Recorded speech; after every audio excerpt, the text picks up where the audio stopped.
Welcome to my YouTube channel. आज मैं आपको क्लास 10th के लिए क्वेश्चन नंबर 5 के 9th पार्ट को सॉल्व करना सिखाऊंगी, बिल्कुल शॉर्ट टाइमिंग में और इजी मेथड में। तो यहाँ पर भी आपको LHS साइड को RHS साइड के इक्वल प्रूफ करना है।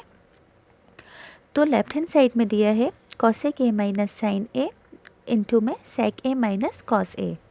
तो इस साइड को सॉल्व करने के लिए पहले आप इस वाली साइड को ध्यान से देखो, ताकि आपको समझ में आए कि इस वाली साइड पर कौन से फार्मूला अप्लाई करने हैं जो कि सॉल्व करके इस आंसर की फॉर्म में आ जाए। अब देखो, जैसे कि tan a का फार्मूला क्या होता है, sin a by cos a। Exercise 8.1 को सॉल्व करते टाइम किया होगा आपने। इसी तरह से cot होता है इसका रिवर्स, यानी कि cos a by sin a। अब देखो यहाँ पर साइन और कोस दोनों है। अगर मैं इधर इन दोनों ही ब्रैकेट्स के अंदर साइन और कोस के अंदर इन्हें कन्वर्ट कर दूँ तो इधर की साइड का आंसर लाना इजी रहेगा, साइन और कोस आ जाएगा। तो यहाँ पर मैं क्या करूँगी कि कोसेक का रिवर्स क्या होता है, कोसेक का रिवर्स होता है 1 बाय साइन ए, यानी कि कोसेक ए का। इसी तरह से इन दोनों में से सेक को चेंज करूँगी। सेक का रिवर्स क्या होता है, सेक ए का 1 बाय कॉस ए, यानी कि इन दोनों ही ब्रैकेट्स को साइन और कॉस के अंदर चेंज कर लूँगी ताकि ये आंसर इजीली आ जाए। तो कॉसेक की जगह पर क्या लिखूँगी, 1 बाय साइन ए, बीच में माइनस का साइन, और साइन ए को यहाँ से एज इट इज़ लिखूँगी। इसी तरह से सेक ए को चेंज करके लिख दूँगी 1 बाय कॉस ए को माइनस एज इट इज़, यहाँ पर आ गया कॉस ए। अब यहाँ पर मैं क्या करूँगी कि इसे सॉल्व करूँगी इस पार्ट का, और इस पार्ट का LCM लूँगी। LCM लेने का मेथड भी समझाऊँगी विथ रफ वर्क, ताकि आपको हर स्टेप इजीली समझ में आए। अब देखो, साइन ए के पास डेनोमिनेटर में कुछ नहीं, मैंने 1 लगाया। कॉस ए के पास भी डेनोमिनेटर में कुछ नहीं, मैंने 1 लगाया। तो पहले फर्स्ट वाले ब्रैकेट को सॉल्व करूँगी, यानी कि साइन ए को अगर 1 से मल्टीप्लाई करोगे तो आएगा साइन ए। अब इस वाले साइन ए को इनटू में पहली वाली टर्म के साथ रखो, यानी कि 1 बाय साइन ए के साथ। अब इसी वाले साइन ए को इनटू में साइन ए बाय 1 के साथ रखो। अब साइन ए से साइन ए कैंसिल, डेनोमिनेटर के 1 की कोई वैल्यू नहीं, तो ये क्या हो गया, साइन स्क्वायर ए। पहली टर्म का आंसर आया यहाँ से 1, दूसरी टर्म का आंसर आया साइन स्क्वायर ए। अब इसी तरह से इस वाले ब्रैकेट को सॉल्व करूँगी। कॉस ए को 1 से मल्टीप्लाई करने पर आएगा कॉस ए।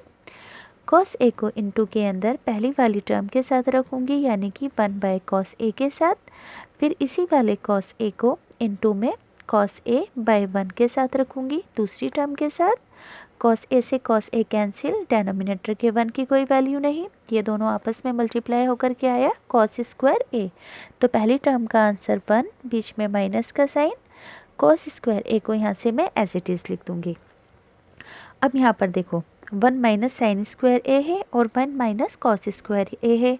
तो पहली वाली आइडेंटिटी को ध्यान से देखो, sine square A plus cos square A is equals के अंदर 1 है। तो यहाँ पर मुझे साइन स्क्वायर को माइनस में लेकर आना है, तो यहाँ पर मैं कॉस स्क्वायर को एज इट इज़ लिखूँगी और साइन स्क्वायर को इधर लाकर लेकर आ जाऊँगी माइनस में। आइडेंटिटी को भी रीअरेंज करना पड़ता है, तो 1 माइनस साइन स्क्वायर की जगह पर लिख दूँगी मैं कॉस स्क्वायर ए, और साइन ए को एज इट इज़ इनटू में। अब इसी तरह से इसी आइडेंटिटी को दोबारा लिखती हूँ, यानी कि साइन स्क्वायर ए कॉस स्क्वायर ए बराबर 1।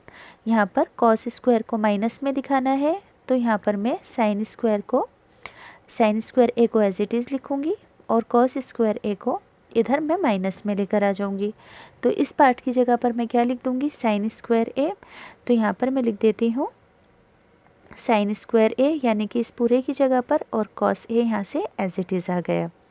अब देखो, एक कॉस से, क्योंकि ऊपर स्क्वायर है, एक कॉस कैंसिल, एक साइन से एक साइन कैंसिल, तो यहाँ पर क्या बचा, कॉस ए इनटू के अंदर साइन ए।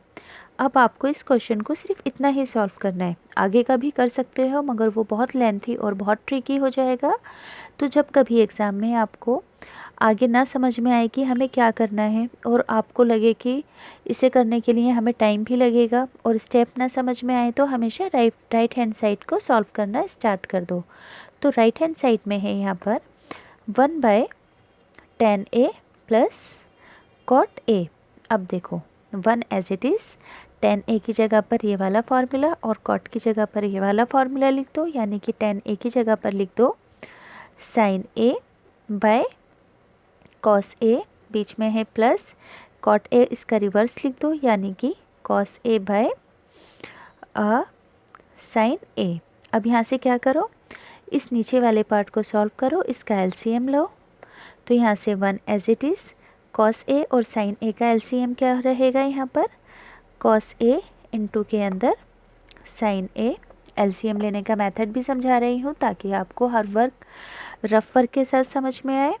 तो इस वाले एलसीएम के पार्ट को मैं देखो cos a इंटू के अंदर sin a को इंटू करूँगी इस पहली वाली टर्म के साथ, यानी कि sin a by cos a के साथ। तो यहाँ पर एक cos से एक cos कैंसिल, तो क्या हो जाएगा sin स्क्वायर a। तो पहली टर्म का आंसर क्या आया यहाँ से, इसका sin स्क्वायर a, बीच में प्लस का साइन। अब इसी तरह से cos a इंटू के अंदर sin a को इंटू में रखूँगी इस सेकंड वाली टर्म के साथ, यानी कि cos a by sin a के साथ। तो यहाँ से sin a से sin a कैंसिल, दूसरा आंसर क्या आ जाएगा यहाँ से cos स्क्वायर a। अब यहाँ पर जो कैंसिल होता है उसको कैंसिल कर दो, यानी कि एक cos से एक cos कैंसिल, एक sin से एक sin कैंसिल। तो यहाँ पर क्या बचा, यहाँ पर इसको कैंसिल मत करो, यहाँ पर आइडेंटिटीज़ लगा दो, यानी कि पहली वाली आइडेंटिटी देखो, फर्स्ट वाली आइडेंटिटी क्या है, sin square a plus cos square a किसके इक्वल होता है, 1 के इक्वल। तो इस पहले ऊपर वाला न्यूमरेटर का 1 एज इट इज़ लिखो, sin square a cos square a किसके इक्वल होता है, 1 के इक्वल। इन दोनों की जगह पर क्या लिख दो, 1, यानी कि पहली आइडेंटिटी हो गई है। इन दोनों की जगह पर मैंने लिखा 1 और नीचे cos a by sin a को एज इट इज़ लिख दो। अब इस डिवाइड की वैल्यू को मल्टीप्लाई में चेंज करो, यानी कि 1 इंटू के अंदर जब वैल्यू को डिवाइड को मल्टीप्लाई में चेंज करते हैं तो ये नीचे वाली पूरी वैल्यू रेसिप्रोकेट हो जाती है, यानी कि ऊपर वाली वैल्यू नीचे और नीचे की ऊपर। तो cos a और sin a नीचे की साइड है, तो cos a और sin a को ऊपर लिखा और 1 को नीचे लिखा। डिनोमिनेटर के 1 की कोई वैल्यू नहीं, तो यहाँ पर क्या आया, cos a इंटू के अंदर sin a। तो मैंने यहीं पर ही इसको स्किप किया था, cos a इंटू में sin a, और यहाँ पर भी cos a इंटू में sin a आ गए हैं।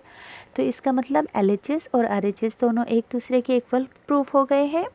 तो बस आपको इन सभी क्वेश्चन के लिए ज़्यादा से ज़्यादा प्रैक्टिस करनी है और सभी फार्मूलाज और आइडेंटिटीज़ को अच्छे से लर्न करना है, तो ये बिल्कुल ईजी रहेगा आपके लिए चैप्टर करना। तो ज़्यादा से ज़्यादा प्रैक्टिस करें और अपने एग्ज़ाम की तैयारी करें। और अगर आपको ये क्वेश्चन अच्छे से समझ में आया है तो चैनल को सब्सक्राइब करना और लाइक भी ज़रूर करना।